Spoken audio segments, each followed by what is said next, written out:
Trondheim, ça marquait le premier tiers de notre aventure. On avait déjà parcouru un peu plus de 1000 kilomètres, donc c'était la première grosse ville. On a mis à peu près un mois pour y arriver et on était très très contents. Ça marquait vraiment une première grosse étape et c'est sûr qu'on avait déjà vécu énormément de choses.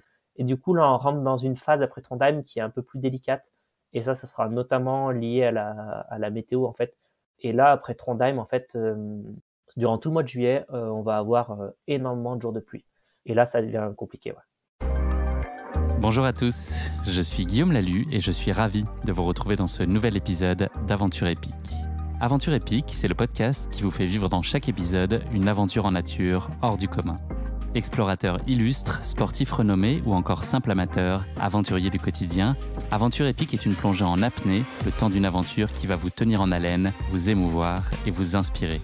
Les disciplines que vous pourrez retrouver dans Aventure épique: l'alpinisme, l'exploration, l'escalade, le parapente, le vélo, la natation, la voile, le ski et bien d'autres encore. Aventure épique, c'est un nouvel épisode, un mardi sur 2, et le lundi qui précède, un extrait de l'épisode à venir pour bien démarrer la semaine ensemble. Et si vous souhaitez suivre notre actualité au jour le jour et découvrir les coulisses du podcast, rendez-vous sur notre compte Instagram aventureepique.podcast. Bienvenue dans ce nouvel épisode d'Aventure épique. Des aventures en plein air, à couper le souffle. Salut Florie. Salut Guillaume. Bienvenue dans ce 9e épisode d'Aventure épique, le podcast qui a pour ambition de partager des aventures en plein air, à couper le souffle. Comment tu vas sur une échelle de 1 à 10 ? Quelle note tu donnes aujourd'hui à ton état d'esprit ? Tu peux mettre des virgules. On est assez haut, mais je pense autour de 9. 9 Pas sur mal. 10, je pense. Ouais, c'est bien. Ouais, je pense que tout va bien pour le moment. Écoute, j'ai pu faire une séance ce matin. Il fait un peu gris, mais voilà, je peux m'entraîner, je suis en bonne santé, donc il y a tout qui va bien. C'est une journée que tu aimes bien commencer par du sport, par une sortie ? C'est la meilleure façon de la démarrer ? Je m'entraîne déjà quasiment tous les jours, alors j'essaie toujours de caler les entraînements soit le matin, soit l'après-midi en fonction du boulot, du programme de la journée, etc. Mais oui, j'aime bien commencer par faire du sport. Alors, surtout, j'aime bien commencer en ayant bien dormi, en me réveillant, en me sentant Team en forme. couche-tôt ? Ouais, j'essaie. Bon, après, pas tant, mais vers 22 heures, quoi. Mais voilà, j'essaie de bien dormir. Pour moi, c'est le plus important et pour pouvoir faire des belles journées aussi derrière, quoi. Fleury, tu vas partager avec nous aujourd'hui l'une de tes aventures épiques, à savoir ta traversée de la Norvège du point le plus au sud au point le plus au nord, une bagatelle de 2771 km et de plus de 70 000 mètres de dénivelé positif. Ce projet, tu l'as entrepris en duo avec ton frère Corentin et en semi-autonomie. La particularité de votre aventure épique est que vous avez décidé de la réaliser sans l'aide de GPS, sur la seule foi des 127 cartes que vous avez imprimées pour l'occasion, ce qui fait de ce projet Cross Norway la plus grande course d'orientation au monde. Question traditionnelle d'ouverture de podcast pour toi, Fleury. Est-ce que c'est une aventure à laquelle tu repenses souvent ? Est-ce qu'elle est encore très présente dans ton quotidien ? Oui, forcément, elle nous a marqué avec mon frère Corentin. Et déjà, elle date d'il n'y a pas si longtemps, puisqu'on est parti en 2022. Donc là, on est début 2024. Donc oui, on y repense régulièrement. Et en plus de ça, on est toujours un petit peu dans les projections du film, etc. Donc voilà, il y a forcément des moments où on y repense. C'est agréable aussi de faire vivre ce projet comme ça aussi longtemps après qu'il soit réalisé. Oui, c'était un petit peu aussi l'idée, c'est qu'on souhaitait partager ce qu'on avait vécu, partager un petit peu l'orientation aussi, hein, cette discipline qui est un peu méconnue du grand public. Donc on avait décidé de réaliser un film, mais on savait effectivement que ça allait nous tenir un petit peu sur du long terme, sur quelques années. Et puis ce qui est bien, c'est qu'on aura toujours une trace aussi de ce qu'on a vécu, puisque avec ce film, on a quand même pu faire beaucoup d'images. Donc il y a les images dans le film, mais aussi toutes les images qu'on a en plus, et puis toutes celles qu'on a dans notre tête aussi. Donc on sait que ça va durer un moment, quoi. Ça fera des belles projections avec les enfants et les petits-enfants dans quelques années. Voilà.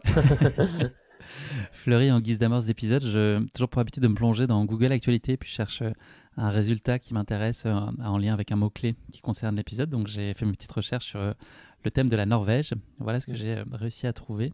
Le snowboarder français Mathieu Crépel et son acolyte Victor Davier ont parcouru le 10 janvier dernier, donc tout récemment, 6000 km et traversé 5 pays en une quinzaine de jours pour rallier la Norvège depuis la France. La Norvège qui est une destination visiblement mythique pour les snowboarders avec notamment ses glaciers et ses fjords. Ce périple, ils l'ont réalisé à bord d'une BX de 1994. Je ne sais pas si tu as entendu parler de ce projet. Non, du tout. Est-ce que tu sais quel carburant ils ont utilisé pour réaliser ce voyage ? C'est ma question pour toi. Qu'est-ce qu'ils ont mis dans leur BX pour pouvoir faire ces 6000 km ? Peut-être de l'éthanol, non, c'est pas, je sais pas. Voilà, ça doit être quelque chose de particulier. Un peu alternatif, ouais, effectivement. C'est ça l'huile doit de être un truc. friture Ouais, lui, j'allais issue dire du de restaurant de friture. Victor Ouais, j'y Davier. pensais. Il a un resto à Annecy, Ok. donc voilà, ils ont utilisé cette huile de friture. Alors vous, ça D'accord. va pas été de l'huile de coude que vous avez utilisée pour votre aventure, mais plutôt de l'huile de genou, visiblement. Et de la Ouais. friture, il y a aussi pu y en avoir un tout petit peu entre Corentin et toi. C'est des choses dont on va Ouais. parler, qu'on voit notamment dans le film, et tu vas nous raconter tout ça plus en détail, Fleury. Première question, est-ce que tu pourrais te présenter pour nos auditeurs en quelques mots, spécialement ton parcours, ta carrière sportive sur laquelle il y a pas mal de choses à dire, et puis je pense aussi d'un point de vue professionnel, pas mal de cordes à ton arc. Donc si tu peux te présenter auprès de nos auditeurs qui peut-être ne te connaîtraient pas en profondeur. Je m'appelle Fleury, j'ai 26 ans. Alors, c'est vrai que j'ai fait pas mal de sport depuis que je suis petit. Donc, d'un point de vue sportif, j'ai touché à pas mal de sports, notamment collectifs, le handball, le foot, etc. Je suis rapidement venu à l'athlétisme et la course d'orientation. Et c'est vrai que la course d'orientation, c'est un sport qui m'a guidé un petit peu toute ma jeunesse, jusqu'à l'adolescence, parce que j'ai commencé à la pratiquer à haut niveau. Déjà en intégrant une section sportive à Saint-Étienne. Ensuite, en équipe de France, avec plusieurs sélections. Donc j'ai toujours aimé le sport. Je suis originaire d'une région autour de Saint-Étienne, donc un petit village chagnon où on a beaucoup de nature autour. Donc on a aussi le massif du Pilat, qui est un super massif pour pratiquer le sport, et notamment la course d'orientation, parce qu'il y a énormément de cartes de course d'orientation là-bas. À côté, une fois que j'ai arrêté la course d'orientation, j'ai quand même fait pas mal de trails. On a des trails assez connus comme la Saint-Élion qui passe juste à côté de chez nous, ou encore plein d'autres courses nature. Et voilà, d'un point de vue professionnel, je suis accompagnateur en montagne et formateur en orientation, notamment pour les futurs accompagnateurs en montagne qui souhaitent passer le diplôme probatoire pour intégrer la formation. Et depuis quelques années aussi, ça devient une grosse partie de mon boulot aussi, mais je suis caméra runner sur les courses, notamment en trail. Voilà, l'idée c'est de suivre les coureurs. Donc on est toute une équipe pour retransmettre les courses en live sur la télé, sur YouTube. Le principe, c'est que vous courez au moins aussi vite qu'eux, ce qui donne une petite Voilà. indication de ton niveau. Mais on fait pas toute la course, heureusement. Donc voilà, l'idée effectivement, c'est de retransmettre les images, un peu comme au Tour de France, il y aurait des motos qui filmeraient les coureurs. Et nous, on est des coureurs ou des VTTistes derrière les coureurs. Donc ça commence à se développer de plus en plus et depuis quelques années, et donc ça devient une partie de mon boulot aussi. Parce que c'est effectivement difficile à couvrir. Il y a plein de zones où on capte pas très bien, où il n'y a pas de possibilité de mettre en place tout un dispositif de couverture média, notamment télévisuel. Donc ça nous permet à nous, effectivement, de vibrer et de suivre. Voilà, il y a beaucoup de progrès, en tout cas, sur les suivis de live aujourd'hui de course à pied et de trail. C'est super agréable. Donc merci de rendre ça possible aussi, toi, à ton échelle. On va remonter un peu le temps. Fleury, tu as commencé à nous raconter un peu ton parcours. C'était quoi, toi, tes bonheurs d'enfant du quotidien? Qu'est-ce qui te faisait vibrer, qui t'animait? C'était vraiment le sport, et puis on avait une petite forêt à côté de chez nous, on aimait bien aller se balader, découvrir. Je sais qu'on avait un petit ruisseau, voilà, on aimait bien aller suivre le ruisseau, et chaque année on essayait d'aller toujours un petit peu plus loin, essayer d'aller découvrir un petit peu plus loin la forêt. Aujourd'hui, c'est vrai que quand on retourne dans cette forêt, en fait, elle nous paraît ridicule dans le sens où elle est toute petite par rapport à ce qu'on a pu faire ensuite et ce qu'on a pu C'est une découvrir. question d'échelle. Donc voilà, c'était vraiment vraiment ça. Et voilà, moi je sais que j'ai toujours baigné dans le sport. Je suis le plus petit de ma famille, et j'ai eu rapidement un esprit de compétition. Disons que j'ai toujours voulu faire du sport en compétition parce que en étant le plus petit, on se compare forcément aux plus grands, et on a envie aussi d'aller les titiller, d'aller les affronter. On était une famille nombreuse aussi, on est assez rapprochés. Donc on est quatre sur cet intervalle de 5-6 ans, quoi. Donc on est quatre enfants, donc il y avait de l'ambiance à la maison, quoi. Et oui, une décoration à prévoir pour les parents là, d'avoir Ouais. 4 enfants en si peu de temps, la Légion Ouais. d'honneur. Si on se consacre particulièrement à ton frère Corentin, avec qui tu as entrepris ce projet-là au Cross Nord-Ouest, c'était quoi le type de relation que vous aviez? Est-ce que c'est ce que tu décris, c'est-à-dire à la fois un truc un peu d'émulation et de comparaison? Est-ce qu'il y avait aussi, ça laissait de la place aussi à plein de complicité, de tendresse ou autre? C'était quoi comment vous opériez, vous, plus jeune? Alors quand on était vraiment jeune, j'ai pas souvenir qu'on ait été autant complices que maintenant, dans le sens où quand on a 3 ans de différence, quand on est plus petit, on le sent déjà. Donc en primaire, j'ai peu de souvenirs de partage avec lui, au collège non plus, et finalement c'est plus en fait quand il a commencé la course d'orientation. C'est vrai que ça a été un peu un modèle pour moi parce que il a commencé avant moi, et ça m'a donné en fait envie de pratiquer ce sport-là. En fait, on a commencé la même année en UNSS au niveau collège. Donc lui était en troisième, moi j'étais en sixième. Et en fait, on a commencé à faire des courses ensemble. Moi, j'étais le petit qui courait un petit peu à droite à gauche et lui, il était un peu plus l'orienteur. Et donc, en fait, moi, je faisais que le suivre tout simplement. Et lui, il a pris une licence rapidement dans un club. Et puis moi, j'ai pris une licence quelques années plus tard parce qu'il m'a donné aussi envie de pratiquer ce sport. Et là, ben, on a commencé à partager vraiment pas mal de choses ensemble. Ben, on est tous les deux ben, amoureux de la montagne, de la nature, ben, de l'orientation. Et ben, on a commencé aussi à s'entraîner ensemble. Dans la famille, c'est vrai que ben, je suis très proche de mon frère parce qu'on partage beaucoup de passions communes. C'est ce qui est aussi à l'origine ben, de ce projet Cross Norway, quoi. C'était quoi les premières images de sport et d'aventure dont tu te souviens, des images qui t'ont bercé ou des inspirations que tu as pu avoir? Est-ce que tu te rêvais dans la peau de sportif de haut niveau ou peut-être d'aventurier, d'explorateur? Ton imaginaire, il était nourri de quoi sur ce territoire-là? Alors, moi, les premières années, c'était plutôt le foot. Quand j'avais 5, 6 ans, je me souviens déjà des premiers matchs de foot de l'équipe de France que je regardais sur TF1. C'est pour ça que j'ai voulu aussi commencer le foot, hein. Et après, il y a eu un événement marquant, c'était la finale de la Coupe du Monde 2006 perdue en Italie. Ça m'avait bien, Mhm. bien marqué. Et ensuite, ben, tous les JO et l'athlétisme notamment. Je pense que l'athlétisme, ça m'a fait assez rapidement aussi rêver. Les coureurs de 100 mètres. Au début, c'était surtout les coureurs de 100 mètres. Et après, j'ai appris aussi à découvrir le demi-fond. Et d'ailleurs, bah, c'est pour ça que j'ai fait du foot et ensuite de l'athlétisme quand j'étais plus petit. Et c'est ces deux sports qui me passionnaient. Après, on est dans une famille où mes sœurs ont fait aussi beaucoup de hand. Donc en fait, je me suis très rapidement intéressé à tous les sports et c'est encore le cas aujourd'hui. Je suis vraiment un fan de sport et je regarde vraiment bah, toutes les disciplines. Je m'intéresse à tous les résultats et lorsqu'il y a des compétitions à la télé, ben, j'essaie de suivre un petit peu de partout et j'ai toujours un attachement particulier pour le foot et pour l'athlétisme.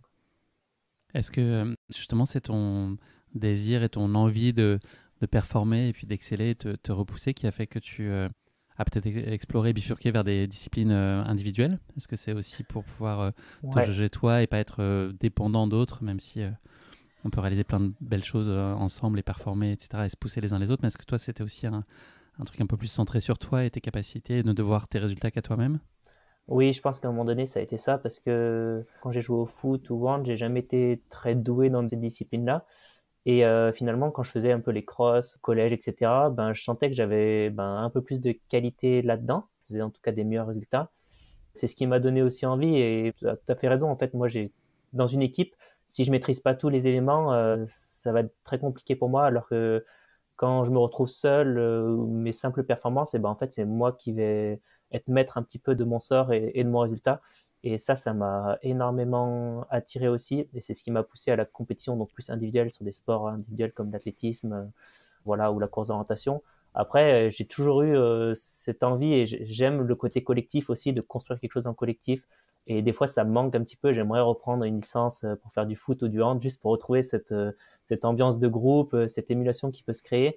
Puis les différents rôles que chaque personne apporte dans l'équipe, ça c'est quelque chose qui me manque un peu et qu'on n'a pas dans les sports individuels. Je pense que dans tous les cas, je suis un peu trop solitaire et j'ai vraiment du mal parfois à travailler avec d'autres personnes ou à faire d'autres choses avec d'autres personnes parce que d'un point de vue exigence, je vais être difficile à cerner ou il y aura des incompatibilités par rapport à ça, quoi. Tu l'as dit, là, la course orientation, c'est encore une discipline qui est relativement confidentielle. On la voit quand même surgir de plus en plus parce qu'il y a des athlètes dont tu fais partie qui commencent à performer dans le trail, qui lui a un cran d'exposition un peu plus avancé. Je pense aussi à Frédéric Tranchant aussi, qui vient de l'orientation, qui a des très bons résultats entre elles qui permet d'exposer la discipline. Est-ce que peut-être tu peux juste en donner les principes là en quelques phrases pour nos auditeurs et puis nous expliquer ce que toi tu viens y chercher, est-ce que tu en as aimé, tu vois, est-ce que c'est la dimension carto, est-ce que c'est la dimension physique, est-ce que les deux sont indissociables, voilà, est-ce que tu peux un peu nous donner les grands principes et puis toi, d'où vient ton intérêt plus particulier pour cette discipline?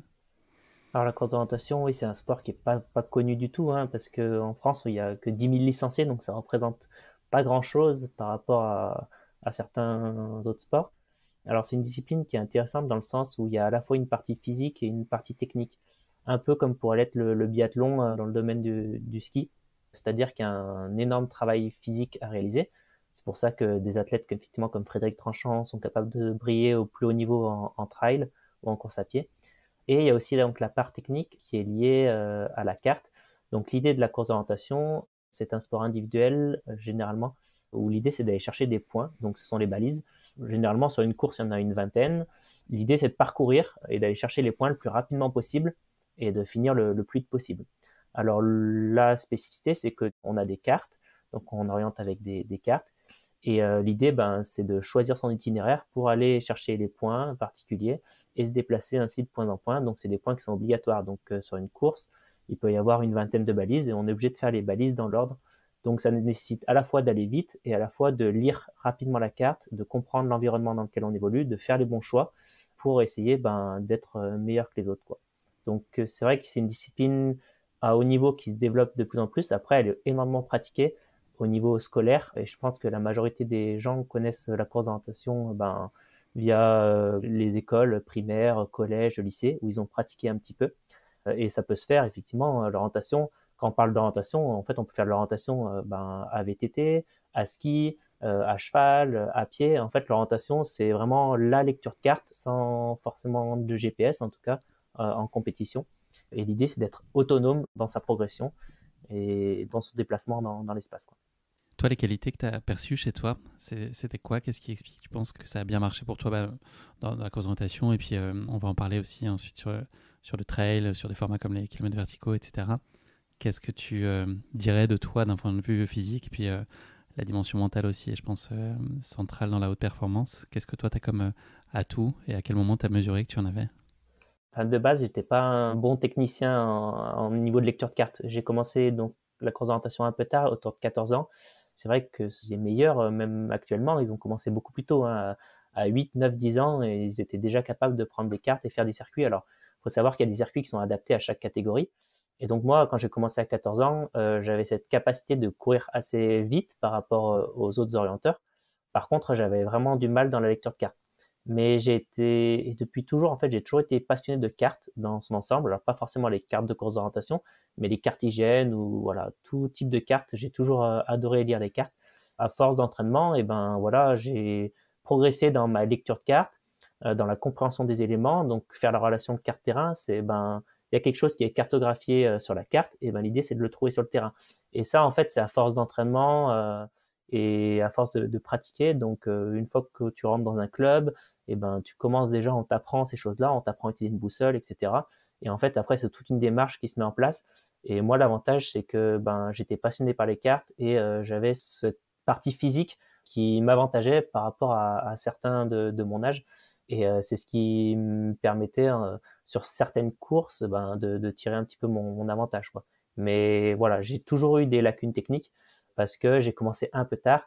Il faut savoir qu'en course d'orientation, il faut être capable de lire la carte par moment à plus de 20 km/h. Donc ça veut dire courir à 20 km/h et c'est comme si à 20 km/h, tu dois essayer de lire un livre. Et c'est un peu la même chose en course d'orientation. D'ailleurs, il y a des entraînements comme ça où on part faire des footings et on lit un livre pour habituer son œil à lire la carte, à lire le livre, quoi. Comment se dessinent, toi, tes aspirations sportives et notamment la place de la course d'orientation dans ta vie? Tu as eu des performances qui ont été remarquées entre elles, notamment l'année dernière, mais ça fait un petit moment déjà que tu t'illustres sur les sentiers. Tout récemment, on a appris que tu rejoignais l'équipe Trail Keep Run de Decathlon. Quelle place tu vas donner à tout le trail de manière générale dans ta vie? Et puis, est-ce que ça veut dire que la course d'orientation va être un peu mise en retrait par la force des choses? Alors là, j'ai un peu mis la course d'orientation, en tout cas de compétition, de côté parce que c'est impossible de faire les deux à haut niveau. Moi, j'ai pratiqué pendant 5 ans donc à haut niveau la course d'orientation et je me suis arrêté en première année senior. Ce qu'il faut savoir, c'est que c'est très difficile de vivre de la course d'orientation. Il y a très peu de partenaires privés qui s'intéressent à ce sport-là parce que voilà, c'est moins développé, il y a moins de choses à vendre derrière, alors que le trail, des paires de chaussures, etc., il y a beaucoup plus de pratiquants, beaucoup plus de choses à vendre. Donc, il y a quand même des aides de la fédération, des comités départementaux, des comités olympiques de la région, etc. Mais c'est compliqué d'en vivre. Et du coup, moi, j'ai fait le choix aussi, lorsque j'ai dû prendre une décision, parce qu'à un moment donné, quand tu fais du haut niveau, c'est pour le faire vraiment à fond. Après le bac, en fait, je me suis orienté vers un cursus qui ne me permettait pas de pratiquer la course d'orientation haut niveau parce que je suis parti en BTS dans l'environnement alors que tous mes copains qui pratiquaient la course d'orientation à niveau, eux, sont partis soit à l'INSA, donc école d'ingénieur à Lyon, soit ils ont rejoint le pôle à Clermont, le pôle Espoir. Et moi, j'ai fait ce choix de plutôt privilégier le côté plus professionnel et mon envie de découvrir autre chose. Et du coup, c'est ce qui m'a amené un petit peu voilà, à passer sur le trail. Et c'est vrai que même quand je faisais de la course d'orientation, j'ai toujours été attiré un petit peu par le trail. Moi, dans ma région, il y a des coureurs comme Gilles Guichard, qui a été mon entraîneur à un moment donné, qui a gagné les Templiers en 2006 et la Saint-Élion également, qui a été pour moi vraiment un modèle en fait dans le trail. Et chaque année, je voyais la Saint-Élion passer au-dessus de chez moi. Je voyais aussi une course qui s'appelait Courir pour des pommes, qui était avant une manche du Trail Tour National. Et à la fin, on gagnait un cajot de pommes, mais c'est toujours le cas. Et pareil, je voyais donc Gilles courir et gagner cette course-là. Et en fait, mes parents ont aussi fait du trail. Et pendant que je faisais de la course d'orientation, j'avais ces envies de trail, ces envies de découvrir autre chose aussi. Et je pense que j'ai pas été assez passionné par l'orientation et par le haut niveau surtout pour vraiment m'investir dans la discipline. Il y a certains coureurs aujourd'hui qui arrivent à se reconvertir, des coureurs de haut niveau, comme Frédéric Tranchant dans le trail, puis d'autres qui essayent vraiment de continuer de faire carrière jusqu'au bout. Moi, ça ne devenait pas compatible avec mes envies de travailler, de devenir accompagnateur en montagne, etc. Et c'est pour ça que j'ai choisi de bifurquer un peu vers le trail, qui est une discipline un peu plus simple.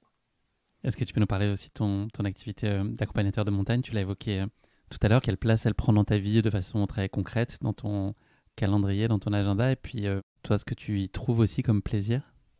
Ouais, j'ai passé le diplôme quand j'étais dans mon BTS dans l'environnement. Donc j'ai mis 3 ans au total pour le passer et j'ai dû être diplômé à 19 ans ou 20 ans. Et ensuite, j'ai jamais trop su quoi faire de ma vie d'un point de vue professionnel. Étant passionné par l'orientation, en fait, j'ai rapidement intégré un organisme qui s'appelle aujourd'hui Arvik et qui propose donc des formations en orientation. Et en fait, pour moi, c'était l'idéal pour arriver à allier ma passion de l'orientation et mon métier d'accompagnateur en montagne. Et c'est vrai que je suis un accompagnateur en montagne un peu particulier puisque j'ai pas énormément travaillé avec des groupes en randonnée classique où on emmène faire un petit sommet ou autre à pied et on montre un peu les fleurs à droite à gauche. C'est vrai que moi, j'ai toujours travaillé dans le monde du coup de l'orientation parce que j'ai eu cette opportunité-là qui s'est ouverte. Et puis, dans le monde du trail où j'ai encadré aussi des stages trail et je continue un peu à en encadrer. Pareil avec le même organisme, donc Arvik, qui a un deuxième nom qui s'appelle Trails in France, sur la partie de stage trail. Et donc voilà, je continue à encadrer avec eux. Et pour moi, ça a été, c'est un métier passion, quoi. Disons que quand je me lève le matin, je suis content de ce que je fais. Je suis passionné par le fait de partager ma passion en orientation.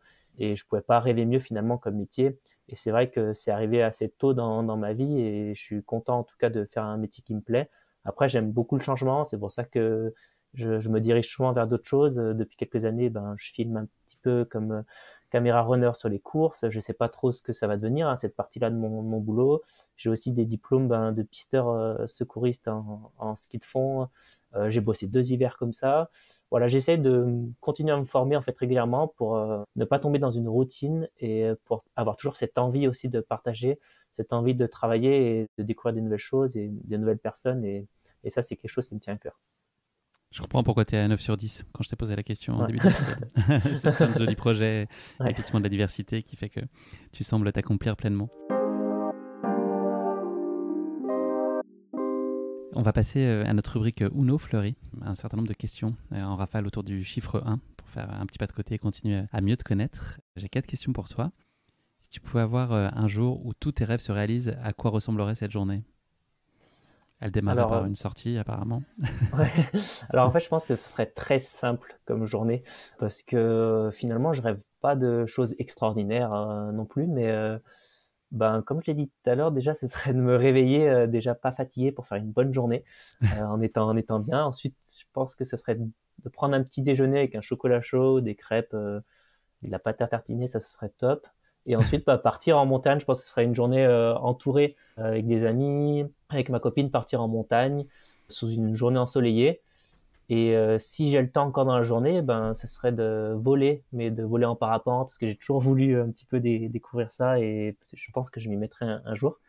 Et en fin de journée, je pense que ce serait d'être plongé dans l'eau, parce que le milieu aquatique ne me plaît pas forcément, mais j'adore par contre voir les poissons, les tortues, etc. Donc dans une eau bien chaude, profiter d'un joli coucher de soleil. Ou un aquarium, mais c'est moins drôle pour voir Voilà. les poissons sans être dans l'eau, mais c'est moins marrant.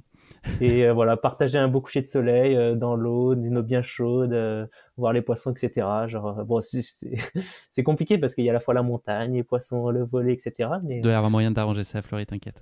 Et donc, voilà, petit dodo à c'est 22h et c'est le bonheur. Ouais. Deuxième question pour toi, Fleury. Si tu étais un emoji, c'est la première fois que je pose cette question. Ça serait soit une boussole parce que je pense que ma passion et ce qui me caractérise quand même, ça reste ma passion pour les cartes et pour l'orientation, donc la boussole, mais ça pourrait être aussi le visage avec des étoiles dans les yeux ou Ok. des cœurs dans les yeux qui s'émerveillent devant quelque chose. Ça pourrait être aussi un emoji qui me caractérise. Si tu pouvais être ami avec un personnage de fiction, qui serait-il et pourquoi tu le choisirais? Alors là, ce serait Astérix, je pense, parce Ok. que j'aime bien toutes les aventures dans lesquelles il part. Ouais, j'aurais envie de vivre aussi ces Vous entendriez aventures-là. bien? Ouais. Ouais, je pense, ouais. Je pense. Tu mangerais des sangliers ou pas? Ouais, je pense que je pourrais en manger. J'aimerais bien découvrir en tout cas le goût. Et pour porter les menhirs, bon, en termes de gabarit, il y a peut-être une petite Ouais, là pour le difficulté coup, là. je Il y a un pense que petit je challenge. partirais pas grand-chose, mais Si tu étais à une phrase dans un cookie fortune, tu vois là ces petits gâteaux asiatiques dans lesquels il y a des petits messages qui sont ouais, écrits. je connaissais pas du tout les cookies fortune justement, donc Ouais. J'ai une anecdote là-dessus, je te raconterai juste après. Qu'est-ce que d'accord. tu y écrirais en tout cas pour faire sourire quelqu'un qui tomberait sur ton message? Alors moi, je suis très gourmand. Je pense que ça sera écrit le chocolat est notre ennemi, mais fuir devant notre ennemi, c'est lâche. Et je pense que voilà, je pense que ce serait la petite Tu vas phrase trouver qui. des heureux, je pense, à mon avis, qui vont Ouais. adhérer à ta vision. Ouais. Là, moi, j'ai ma petite parenthèse, c'est qu'à un mariage d'un ami, il avait fait des cookies fortune avec des messages personnalisés et un des messages qui était proposé donc à tous les convives du mariage qui pouvaient piocher dans les cookies fortune, il y en a un, je sais pas, il doit y en avoir 4 ou 5 différents, tu vois, sur la centaine de cookies Ouais. fortune qu'il y avait. C'était si vous voulez recevoir une blague drôle, envoyez un SMS et derrière il y avait mon numéro de téléphone. Donc en fait, toute la soirée, pendant le T'as mariage, j'ai reçu. reçu des messages des gens Ok. qui m'écrivaient sans savoir que c'était à moi. Et mon pote avait considéré que j'étais probablement drôle. Donc j'ai reçu toute la soirée ces messages-là et je devais répondre et trouver un truc drôle à leur répondre. Voilà. Ok. Ah, c'était pas Fin de être la facile. parenthèse sur les cookies fortune. Ouais, j'ai mis du temps à trouver un truc, mais je pense que j'ai Ouais. réussi à trouver un truc qui a bien marché. Mais c'était marrant parce que ça crée des discussions avec des gens que je connaissais pas. Donc Ouais. c'était plutôt sympa. Fin de la digression, Florie, on va s'attacher maintenant à ton aventure épique et à votre projet donc Across Norway avec ton frère Corentin. Est-ce que tu peux nous dire comment est née cette idée, cette envie et qui en a l'initiative? Je crois que c'est ton frère, petit spoiler. L'idée de base, c'est Corentin. La manière dont il m'a présenté le projet au début, c'était il voulait partir en Norvège ou dans un pays scandinave et partir faire un voyage de plusieurs mois. Mais c'était plus 4, 5, 6 mois. Et l'idée, c'était qu'il se déplace un petit peu avec les cartes de course d'orientation. Donc, c'est les cartes qu'on a utilisées, nous, pour notre projet. Alors, il faut juste savoir que les cartes que nous avons utilisées, c'est pas des cartes hygiène, c'est des cartes qui sont beaucoup plus précises. Donc, je pense que la majorité des gens connaissent les cartes hygiènes parce que tout le territoire français est cartographié comme ça. Nous, en fait, c'est des cartes qui sont beaucoup plus précises. Donc, le moindre ruisseau, le relief qui va faire 5 mètres de dénivelé, la végétation, tous ces éléments-là vont être beaucoup plus fiables que sur la carte hygiène. Donc, nous, c'est les cartes sur lesquelles nous orientons en compétition de course d'orientation. Ces Donc, cartes-là, elles s'adressent spécifiquement aux gens qui pratiquent la course d'orientation ou est-ce qu'il peut y avoir d'autres usages peut-être? alors, de base, c'est Avoir ce vraiment degré de pour les précision, est-ce que ça a un compétitions. intérêt vraiment pour, ouais, c'est ça, pour votre C'est vraiment pratique? pour la compétition et pour l'entraînement. Après, ça demande quand même une certaine expertise pour lire ces cartes-là. Et si aujourd'hui je montrais à n'importe qui une carte comme ça, au début, Ce ben, serait pas vous très auriez parlant. vraiment du mal à lire la carte et à la comprendre parce qu'il y a une légende spécifique, il faut se mettre aussi à l'échelle, etc. C'est pas évident. Il y a beaucoup d'éléments. Il y a même trop d'éléments. C'est ce qui fait qu'en fait, il faut savoir simplifier et choisir les bons éléments. Alors que typiquement la carte hygiène, pour ceux qui ont l'habitude de lire les cartes, en fait, la simplification a déjà été faite. Ils ont déjà sélectionné les chemins qu'ils voulaient cartographier, ils ont déjà sélectionné les forêts, ils mettent soit clairière, soit forêt, il n'y a pas différents types de forêts. Alors que nous, par exemple, il peut y avoir les forêts qui sont un peu plus denses, les forêts avec des ronces, etc. Tout ça, en fait, c'est une légende spécifique et ça nous permet justement de ne pas faire d'erreur dans nos choix d'itinéraire et d'être le plus précis possible, quoi. Donc le projet, ouais, il s'est construit de base sur une idée de mon frère Corentin. Alors après, là où je suis intervenu, c'est qu'il m'a proposé au début de venir faire un mois, peut-être avec lui, 2 mois. Et le truc, c'est que moi, je commençais déjà à préparer des choses pour faire moi des propres projets, typiquement des traversées, comme là, je vais le faire bientôt au Népal, etc. Et en fait, moi, j'avais plus ce côté sportif et lui avait plus ce côté en mode, il veut vraiment partir à la découverte, il veut changer aussi d'état d'esprit, changer d'air, etc. Et en fait, on en est venu à construire ce projet Cross Norway en se disant, mais tiens, si on faisait pas une traversée de la Norvège complète, donc une traversée d'un pays, en partant le point le plus au sud et en allant jusqu'au point le plus au nord, et qu'avec des cartes de course d'orientation, et finalement, on essaye de se donner un objectif de 100 jours. Donc au début, c'est vraiment parti comme ça, où lui, il avait cette idée de plus 4, 5, 6 mois à essayer de faire une traversée. Et moi, j'avais plus ce côté, tiens, si on essayait de se fixer un objectif de 100 jours. Un petit coup Et de du coup, trompette quand même. on a construit ça comme ça. Et après, il a fallu construire tout le reste derrière. C'est comment on va faire? Est-ce qu'on part en autonomie? Donc ça, c'est plein de questions qu'on s'est ensuite posées assez rapidement dans la préparation pour savoir comment on allait réaliser ce projet-là, quoi. Ce qui t'a fait envie, toi, dans cette aventure, c'est avant tout l'idée de liberté, en fait. Ouais, C'est ça le moteur principal pour toi? je pense que c'est la notion première en orientation, en fait, c'est qu'on est libre, même si en compétition on a des balises à aller chercher, on est libre de faire le Entre choix les qu'on veut. balises ou ouais, ça. Et nous, on s'était fixé des points de passage, bien sûr, mais l'idée c'était d'être libre dans notre orientation. Et ça, c'est quelque chose quand même qui a pas de prix, dans le sens où on a ce sentiment de pouvoir aller où on veut, d'être maître un petit peu de notre destin, notre chemin. Et c'est sûr que quand on fait une traversée du même pays, mais sur sentier ou sur route, et ça n'a pas la même saveur que quand on le fait en orientation, où on passe dans des zones qui sont totalement vierges, qu'on n'a jamais vues, nous, ou peut-être qu'il n'y a pas grand monde aussi qui est passé dans ces endroits-là. L'orientation laisse vraiment la liberté dans notre cheminement. Et en fait, nous, l'idée, c'était justement de sortir des sentiers battus et d'essayer d'aller le plus droit possible, entre guillemets, en essayant d'aller chercher des endroits qui nous semblaient jolis à voir, quoi. Est-ce que tu considères que vous aviez des compétences qui étaient plutôt complémentaires ou finalement assez similaires avec ton frère? Est-ce que Donc, vous interfaciez assez bien pour couvrir un spectre large? je pense qu'on a des choses qui se complètent assez bien dans le sens où lui est quand même vraiment un passionné de cartes. Il est cartographe, hein, donc c'est son métier. Et puis moi, j'avais plus cet aspect connaissance un peu plus montagne, nature, etc. Même d'un point de vue un peu plus sécurité, je pense qu'il me faisait un peu plus confiance. Donc on a su mettre nos deux champs de compétences ensemble et ça nous a permis justement de partir comme ça à l'aventure, sachant que c'est quelque chose pour nous deux. On n'avait jamais vécu de choses comme ça. On avait déjà fait ensemble des traversées, hein. On avait fait une traversée du Kera par exemple. Moi, j'avais déjà fait des traversées de massifs aussi, mais c'était sur 3, 4, 5 jours. Et là, on s'engageait sur quelque chose de 100 jours. Enfin, de base, c'était 100 jours, 3000 km. On partait quand même vraiment à l'inconnu sur cette aventure. Alors on parle de vous deux, mais vous n'étiez pas tout à fait deux. Est-ce que tu pourrais nous en dire plus sur l'équipe qui t'entoure, peut-être nous remettre en perspective aussi le principe de semi-autonomie? Voilà, à quelle fréquence vous étiez censé vous croiser votre assistance? Il y avait voilà, des périples plus ou moins longs ou courts, mais c'était quoi au plus court et au plus long? Enfin voilà, comment toute cette petite musique à tous les quatre, plus un chien, Ouais. était organisée? Donc effectivement, dans la préparation, quand on a commencé à préparer donc avec Corentin, on s'est posé la question de comment on allait faire pour manger, pour dormir. C'est les premières questions quand tu pars sur une aventure si longue. Donc pour dormir, c'est simple, on prévoyait la tente, on a dormi aussi un petit peu en refuge, donc c'était assez facile à gérer. Par contre, c'était au niveau alimentaire et comment on allait faire pour se ravitailler. Donc dans un premier temps, on avait pensé à s'envoyer des colis depuis la France, hein, tout simplement de se dire, allez, on s'envoie des colis dans chaque ville par laquelle on va passer. Le problème, c'est que des villes en Norvège, il n'y en a pas tellement, c'est quand même beaucoup moins peuplé qu'en France. Et que surtout, ça nous mettait du coup des impératifs au niveau timing. Et en fait, on savait pas du tout quel rythme on allait pouvoir tenir. Au début, on se basait sur une base de 30 km par jour, mais on savait pas. En fait, ça nous laissait peu de liberté finalement. Et nous, l'idée, justement, c'était d'être entre guillemets libre et de pouvoir adapter des étapes. Si à un moment donné, on avait envie de faire 40 km, on pouvait faire 40. Si on était fatigué, on voulait faire des étapes de 10 km, on pouvait aussi faire 10. Et du coup, on a commencé à parler de ce projet autour de nous, et notamment à ma sœur Léontine et son copain donc Paco, qui sont donc tous les deux kinés et qui avaient déjà le projet d'aménager un van.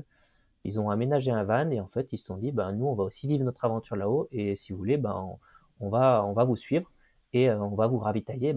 L'idée c'était de nous ravitailler à chaque fois qu'on croisait des routes ou qu'on passait dans des villes. Donc c'était tous les 5-6 jours. C'était un peu l'idée qu'on s'était fait de base. Et eux, entre-temps, tous les 5-6 jours, on les retrouvait, et entre-temps, ils profitaient de la Norvège, quoi. Ils faisaient leur trip là-haut, ils partaient 3 mois, ils allaient aussi découvrir toute la Norvège, donc ça allait être incroyable aussi pour eux. Et du coup, dans les faits, c'est ce qui s'est passé. Le seul truc, c'est qu'ils ont vraiment joué le jeu de l'aventure, et en fait, ils sont vraiment adaptés à notre planning à nous, et du coup, ça a été chouette, c'est que il y a certaines étapes qu'ils ont pu partager avec nous, donc ça, c'était vraiment, vraiment chouette. Et aussi, des moments où on retrouvait une ville 2 ou 3 jours après, et en fait, on les retrouvait au bout de 2-3 jours, et non pas au bout de 5-6 jours.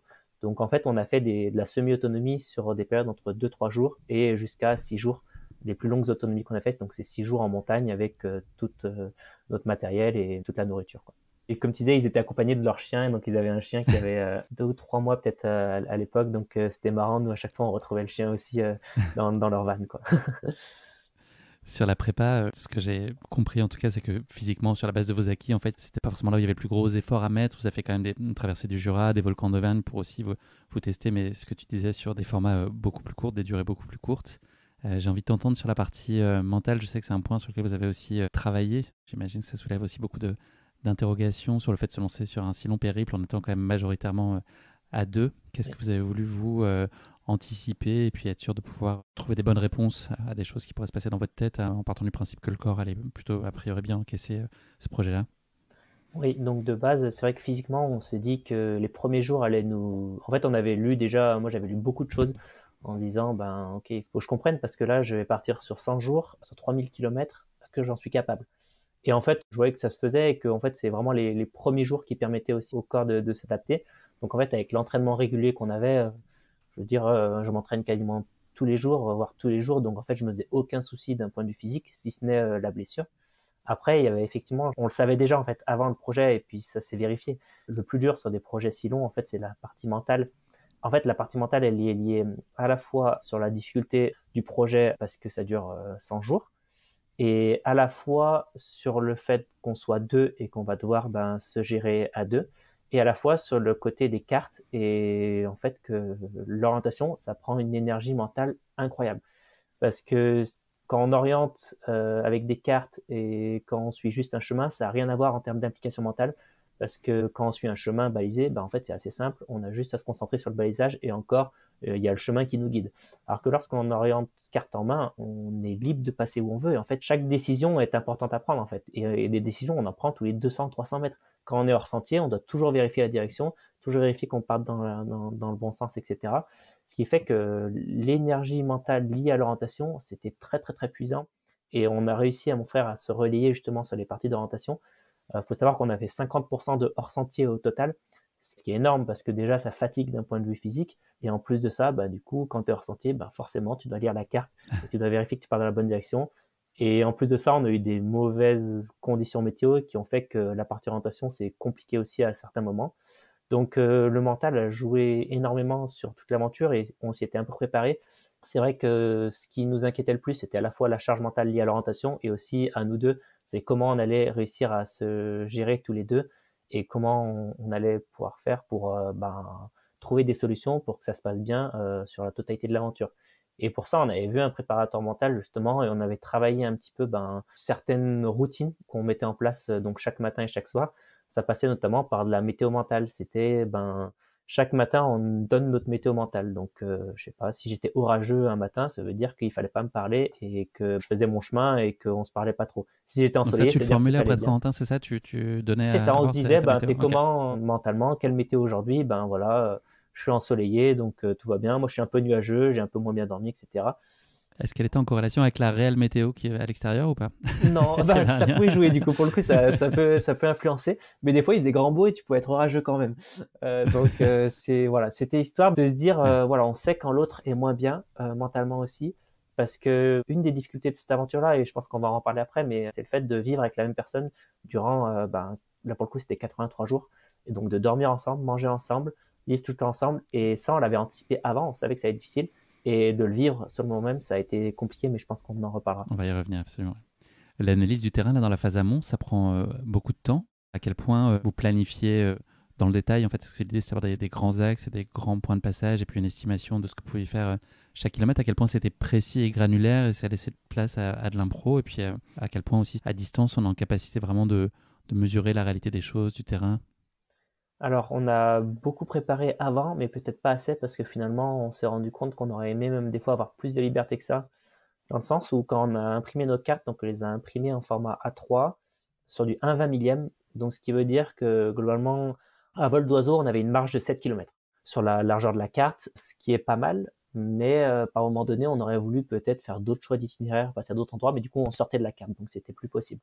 Donc il y a eu ces aspects-là qui ont été travaillés un petit peu avant. Après, il y a des trucs qu'on n'a pas pris assez en compte, c'est l'enneigement et surtout les torrents. Les traversées de torrents qui nous ont posé quand même pas mal de soucis, On qui peut ont dire qu'il y a une généré scène beaucoup de très forte stress. dans le film qui montre ça, là. On en reparlera tout à l'heure, mais Ouais, effectivement, effectivement, on a eu des on a les idées assez gros... claires sur ce que ça peut Voilà, provoquer comme inconfort. ouais. Voilà, donc la préparation, elle a été faite avant et en fait après, nous l'idée aussi quand même, c'était de pas trop préparer parce qu'on a envie aussi de découvrir et de se laisser porter par les cartes et de dire, de découvrir l'environnement dans lequel on évolue. C'est pour ça qu'il y a des fois, il y a des zones où on est passé, on se dirait mais si c'était à refaire, je passerais pas du tout là, je serais passé un peu plus à droite, j'imprimerais d'autres cartes. Et en fait, là, on s'est laissé aussi surprendre un petit peu par l'environnement et c'est ce qui faisait la beauté aussi, c'est qu'on partait vraiment à l'aventure, qu'on allait découvrir des zones qu'on connaissait pas du tout et c'était l'idée, quoi. C'est quoi ta plus grande appréhension avant le départ? Quelle est la chose qui te crée un petit peu de stress ou d'inquiétude? Alors c'est surtout mentalement comment je vais réagir. Quand je serai fatigué, dans quel état mental je vais être? Est-ce que je vais bien réagir? Est-ce que je vais m'énerver? Est-ce que je vais vouloir arrêter, etc. Et c'est toute cette partie mentale sur du long. Je me faisais pas trop de soucis d'un point de vue physique, mais c'est mentalement quand je serai fatigué, comment je vais être, comment je vais réagir. Et Tu sentais qu'il y avait un risque? pas qu'il y avait un risque, mais tu te découvres, quoi. Je veux dire, quand tu pars sur si long, tu découvres vraiment qui t'es et comment tu réagis et en fait, c'est cette peur aussi de se voir peut-être dans des situations où c'est délicat, où c'est pas évident à gérer, de se dire en fait peut-être que non, je suis pas capable de le faire, peut-être que mentalement j'aime pas ça. Tu vois, il y a aussi ce côté, on part sur 100 jours, mais est-ce que je vais aimer ça? Peut-être qu'au bout de 20 jours, j'en aurai marre et que j'aime pas du tout ce côté-là. J'aime pas partir à l'aventure, j'aime pas ce qu'on fait. Et il y avait ça un petit peu qui me posait des interrogations sur qu'est-ce qu'on allait vivre, dans quel état on allait aussi être et comment on allait réagir. Après, je pense qu'on les a eu ces réponses au fur et à mesure de l'aventure et en tout cas, on en ressort beaucoup de positifs. On a eu des réponses à ce qu'on venait aussi chercher, quoi. Est-ce que vous avez tout de suite eu envie de documenter ce projet? En fait, ça a été pour trouver les partenaires, ça a été nécessaire Condition sine qua non, ouais. Voilà, on a trouvé donc des partenaires matériels pour s'équiper. Aussi, on a dû trouver donc des partenaires financiers pour payer une partie du projet. Et puis, on s'est dit à un moment donné, ce serait bien de réaliser un film. Et on a eu l'opportunité du coup de réaliser le film. Donc là, on a lancé un financement participatif parce qu'en fait, il y avait beaucoup de monde aussi qui était intéressé par le projet. Enfin, beaucoup de monde à notre échelle, hein, ça représente environ 1000 personnes, mais pour nous, c'était énorme. Et on avait chiffré 4000 euros pour pouvoir au moins proposer un film derrière. On a eu 4500 euros sur notre financement participatif, plus l'argent un petit peu des partenaires, ce qui fait qu'on a réussi à boucler le budget.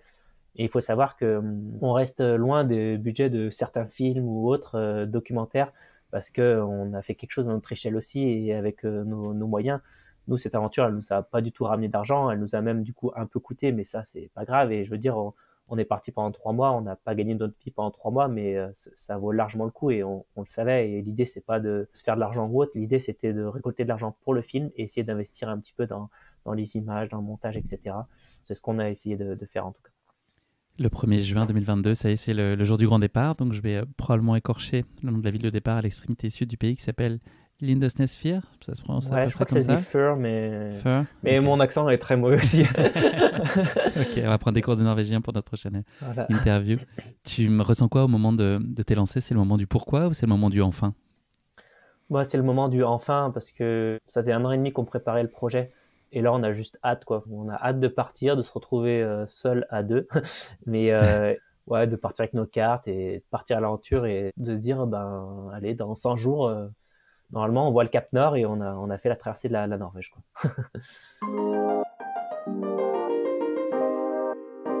On va partir avec vous donc, dans ce grand périple. Est-ce que tu peux nous expliquer un peu une journée type sur ce début d'aventure? J'imagine qu'il y a plein d'imprévus, mais il y a quand même un peu des rituels et des choses qu'on peut retrouver d'une journée à l'autre. Donc là, sur, on va dire, la première quinzaine de jours, comment est-ce que ça s'organise? Et puis surtout, quelle est peut-être les premières surprises que vous connaissez à ce moment-là et qui peut peut-être vous faire dire, OK, ça, on l'a surestimé ou peut-être sous-estimé cette dimension-là?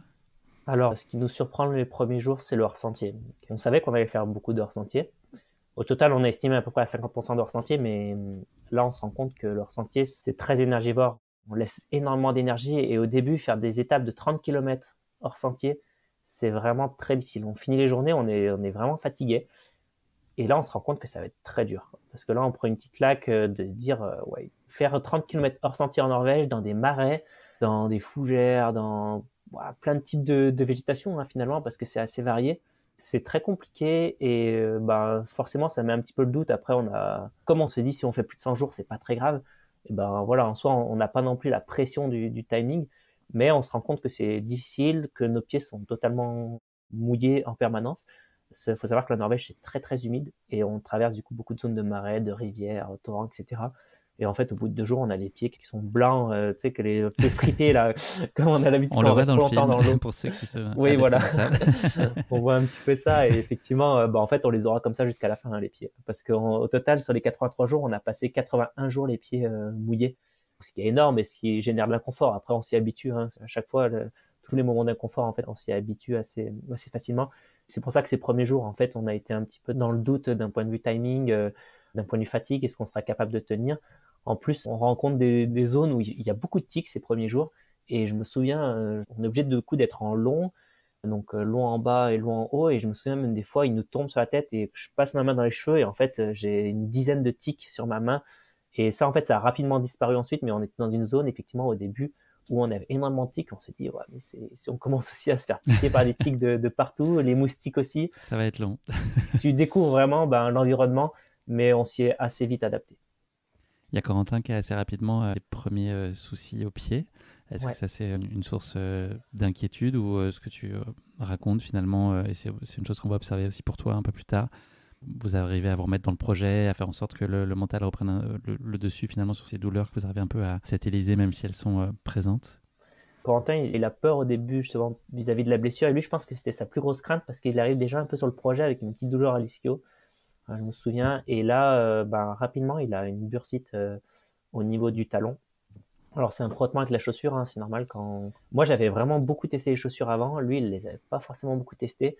Ça génère de l'inquiétude pour lui parce qu'il sait pas combien de temps ça va durer. Donc, en fait, on a découpé la chaussure en partie, mais des fois ça fonctionnait pas. Donc ensuite, il s'est mis pendant 10 jours en mode babouche. Donc en fait, il a replié l'arrière de la chaussure, en fait là où il y a le talon qui touche. Voilà, donc un peu en mode babouche et il a marché pendant 10 jours comme ça.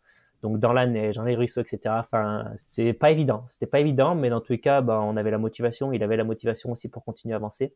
Et il y a un truc qu'on s'était dit aussi, c'est que on sait qu'on faisait l'aventure à deux, mais que si à un moment donné il y avait une blessure, on s'était dit avant le départ que l'autre continuerait dans tous les cas.